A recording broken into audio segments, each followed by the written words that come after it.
Hello everybody, this is Gregory with Permanent Weight Loss Made Easy, where there should be no hesitation in your weight loss and in your weight maintenance. Today we're going to talk about whether or not fasting is inherently bad if the large majority of animals do it. Now before we begin, if you need help with weight loss, contact me through the Clarity FM link found here in the episode notes.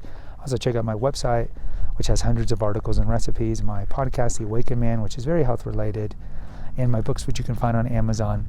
And lastly, if you appreciate my content, there's a link for PayPal. So I'm over here in the Rocky Mountain National Park, over near the Continental Divide, if you guys have ever been here. It's cool, but not cold, and I came for the turning of the leaves, and sadly the leaves are not turning yet.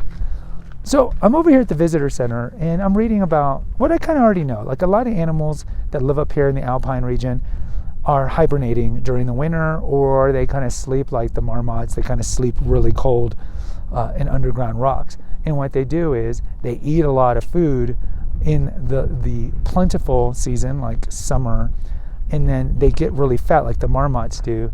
And then during the winter, they essentially just live in a cave and work off and metabolize their excess fat to live off of until the spring comes. And this kind of reminds me of fasting. As you guys know who listen to me for some time, that I do intermittent fasting. I've been doing it daily since 2014. I've not had breakfast since November of 2014, and I'm never going back to eating breakfast. I've been not eating before 2:30 for probably 4 years now. I eat from like 2:30 to 6:30. Now when I'm traveling, it's a little different. Sometimes I stretch it out, like I'm gonna go hiking today. I brought some dark chocolate, some nuts, so depending, I might not eat till 3:30, or I might eat at 2. So it's very flexible, and that's the beauty of having a compressed eating window. But the whole point of fasting is that we are wired to do it. Our Paleolithic ancestors did it. You think about the time, or you can even talk about the Native Americans who were here 200, 300 years ago, 1,000 years ago. If you're here in the winter, there's not a lot of food out here, right? There's not a lot of food out here, just like the marmots, just like the bears. Not a lot of food. So you eat a lot of food when you can in the summer, and you store what you can for the winter, and then in the winter you eat what you can, and then wait till the spring. And our bodies are very similar. So when food is plentiful, the body's preferred source of carbohydrates or preferred source of energy is carbohydrates. And the body will burn first carbs, sugar, whatever you want to talk about, simple complex carbs, whatever, complex carbs.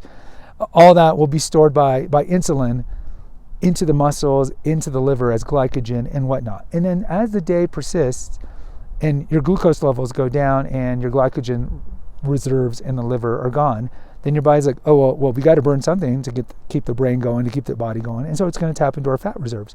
And so no different than the marmot, no different than the animals, it's the same thing with humans. And so we can go quite a long time fasting.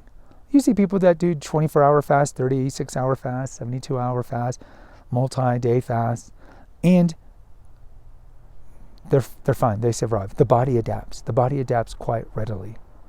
And so fasting is not dangerous for the large majority of people.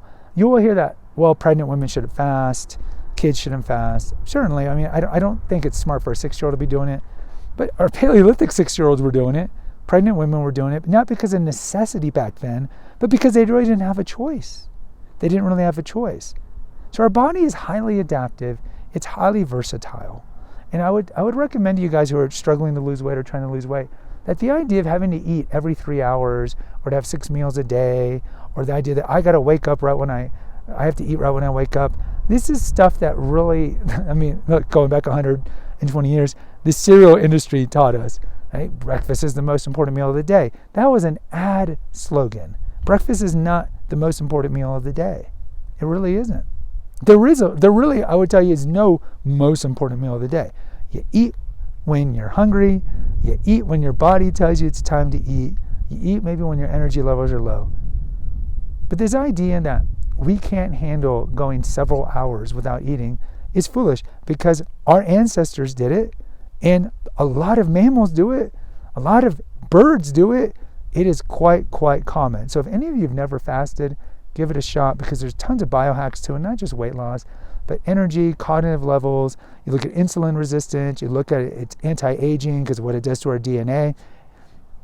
There's a lot of benefits to it, so I'd highly recommend that you do it.